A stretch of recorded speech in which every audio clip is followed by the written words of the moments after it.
အတန်ကောင်းလွန်းတာကြောင့်ကြားရသူတိုင်းကပါချီးကျူးခံနေရတဲ့ပါရမီရှင်မျိုးသမီး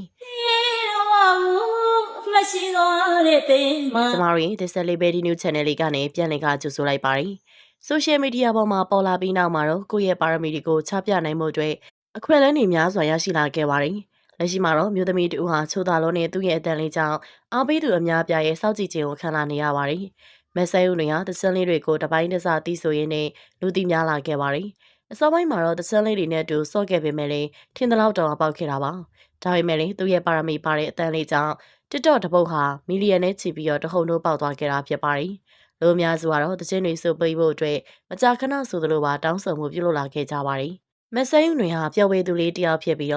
စိုင်းထဲမှာအဆိုရှိဖြစ်ကျလင်းနေခဲ့သူပါ။ဒါကြောင့်လေစိုင်းကြိုက်တဲ့လူတချို့ကတော့သူ့ကိုသိရှိခဲ့ကြရပါတယ်။လက်ရှိမှာတော့သူ့ရဲ့တန်လေးကြောင့်ပဲလူအများကနားဆင်အားပေးခဲ့ရပါတယ်။မောင်ဖြစ်သူရဲ့လှုပ်ဆောင်ပေးမှုကြောင့်မက်ဆဲယူတွေအနေနဲ့သခြင်းတွေကိုထိထိမိမိဆိုလာနိုင်ခဲ့ပါတယ်။အတန်ပါဝါကြီးကောင်းတယ်လို့နားထောင်သူတိုင်းကလည်းနားဆင်ပြီးထက်နာစင်နေတဲ့အထိလက်ရှိမှာဖြစ်နေကြရပါတယ်။ဒါကြောင့်လေအသက်ပါရမီရှင်လေးဖြစ်ပါချီးကျူးမှုတွေရရှိလာခဲ့တာဖြစ်ပါတယ်။အဆုံးထိကြည့်ရှုအားပေးခဲ့ကြတဲ့အတွက်အားလုံးကိုကျေးဇူးတင်ပါတယ်ရှင်။